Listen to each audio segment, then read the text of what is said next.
Adequate public notice of this meeting was provided by the Secretary of the Board on May 17, 2017 to the Home News Tribune and the Clerk of the City of New Brunswick. The time and location of this meeting and all meetings of this body are posted in City Hall, 78 Byers Street in New Brunswick. Roll call, Mr. General. Here. Mrs. Gaffney. Here. Mrs. Seawood. Mrs. Shakaitis. Mrs. Solis. Here. Mr. Spencer. Mrs.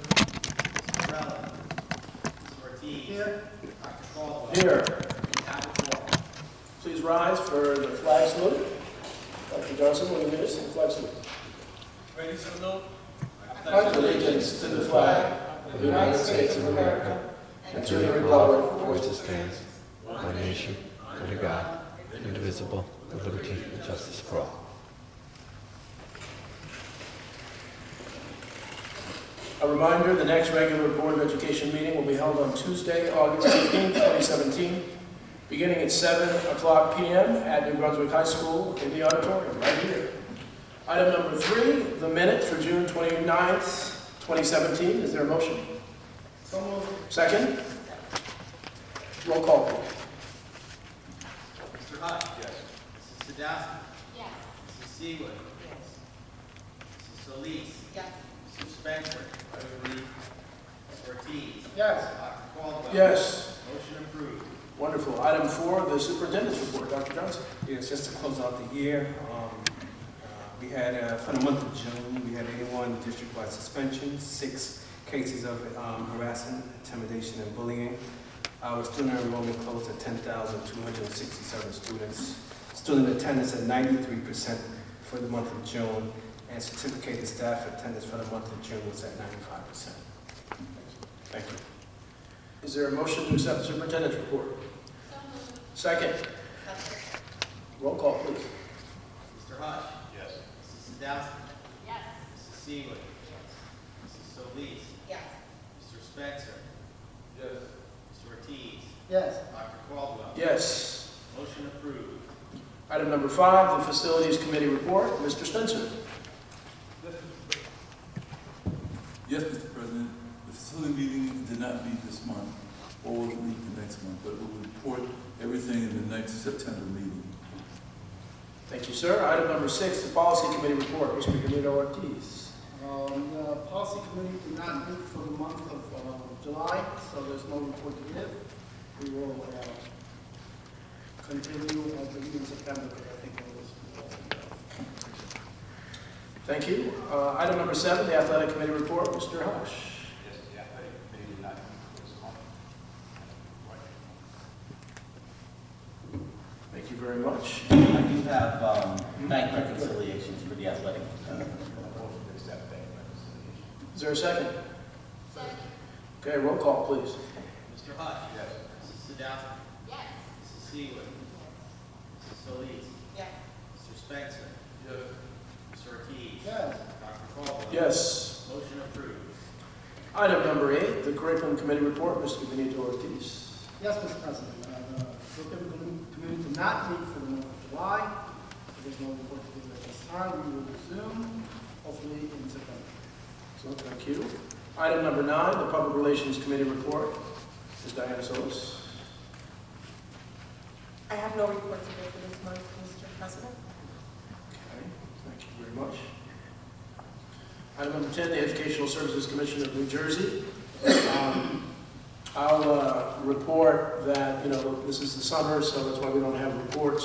But Mark Finkelstein is really focused on this community-based learning, on really jobs for special needs students, and so there should be some exciting initiatives coming in the fall.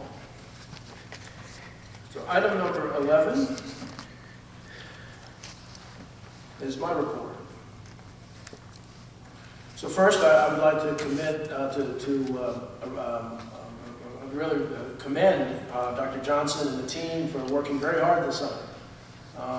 The focus on really getting the district ready for the fall, and I've just heard great reports from a lot of different people. So I think this is going to be a great year. And as I've talked to, I happen to be out in the community. I've talked to a lot of people in the community, and there's a lot of excitement about the potential with the district and your leadership and your communication. Seems to be a lot more communication with the community, a lot more involvement of the community, all aspects of the community.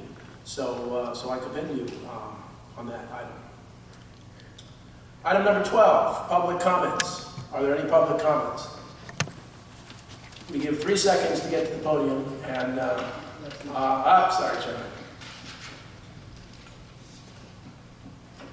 Good evening, members of the board. Charles Cradaville from New Brunswick. I'm the editor of New Brunswick Today, as you know. I do want to ask about Resolution W. I see merit goals have been met for the superintendent. Can you just tell me what those goals were?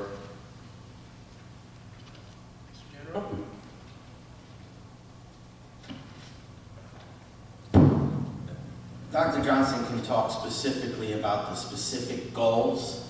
I can tell you that I know, as per his contract, he has 5 merit goals and 4 of them were achieved. Okay. Do you happen to know his current salary? No, his current salary is $177,500. Okay, so this would be $20,000 on top of that, and that's once a year type thing. Correct. Thank you. The number of Twitter followers he has is not a merit goal, right? I only ask because he could get one more if he would not block me. So I'd ask you to unblock me and you'll have one more. Charlie, I don't block you on mine, so. I know. We have some exchanges sometimes, but please unblock me. I want to see what you have to post.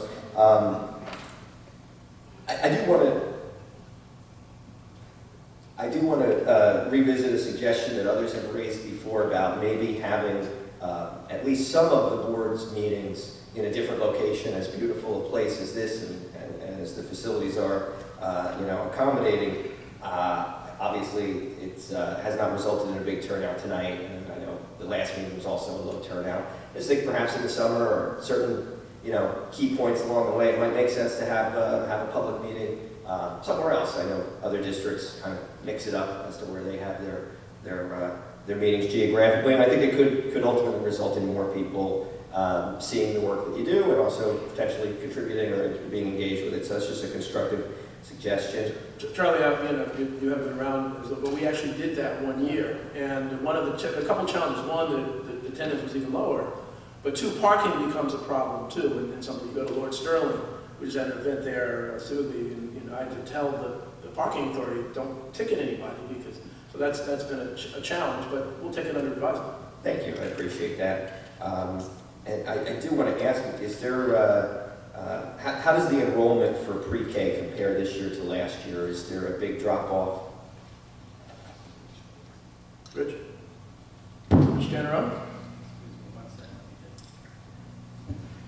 Yes, the pre-K enrollments are lower at this point in time than they were last year. Do you know by about how much? 100 students? Out of? I think last year at this time, and again, please don't quote me on these exact numbers, I think we had about 1,260 or 70 enrolled last year, and as of a couple weeks ago, we had 1,170 enrolled. Okay, is there reason to believe that there's some demographic explanation for this, that kids are aging, that there's not as many kids that age as there were previously, or is there perhaps another cause for this? Has the board been made aware of this? Is there any counteractive measures you're taking? Again, it's all speculation, and I'll say, as you know, the political environment here may have something to do with it. We don't know, but that would be an interesting story on your part to talk about the relationship between Washington policies and how it impacts local schools, local communities. Absolutely, that's why I'm asking. Could the superintendent speak to this issue? Is there anything going on to counteract this? I think it might be beneficial. As Dr. Cole just stated, anything that I say may be speculation, but the district has aggressively tried to send out additional flyers and promote our early childhood programs to the community.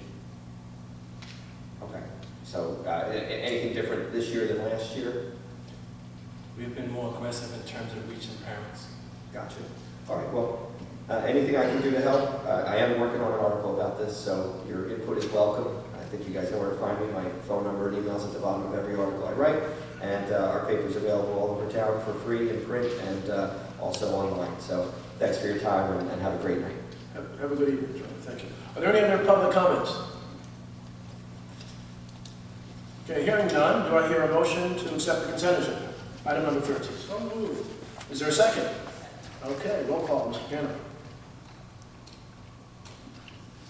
Mr. Hush. Yes. Mrs. Sadowski. Yes. Mrs. Seawood. Mrs. Solis. Yes. Mr. Spencer. Mr. Ortiz. Yes. Dr. Caldwell. Since I'm the president of the ESC and J, I abstain on all items related to the ESC and J. Motion approved.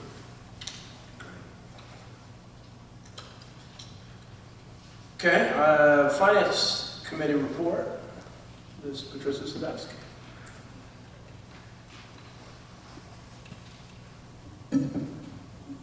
Thank you, Mr. President. The Finance Committee met earlier this afternoon, and I ask that we now have a motion to accept the Finance Committee report.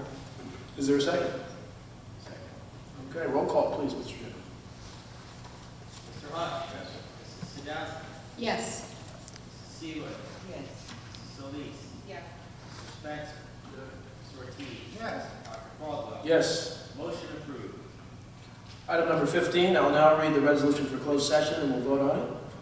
Whereas the Open Public Meeting Act, NJSA 10:4-6, provides that certain matters of a public body may be discussed in closed session, and whereas the Board of Education intends to discuss matters as follows: personnel matters, matters of attorney-client privilege. Now therefore be it resolved that the aforesaid subjects shall be discussed in closed session by this Board of Education and administrative staff, and the minutes of said closed session discussion will be made available to the public when the reason for the non-disclosure in accordance with the Open Public Meetings Act no longer exists. Is there a motion? So moved. Second. Second. Mr. General, roll call, please. Mr. Hush. Yes. Mrs. Sadowski. Yes. Mrs. Seawood. Mrs. Solis. Yes. Mr. Spencer. Mr. Ortiz. Yes.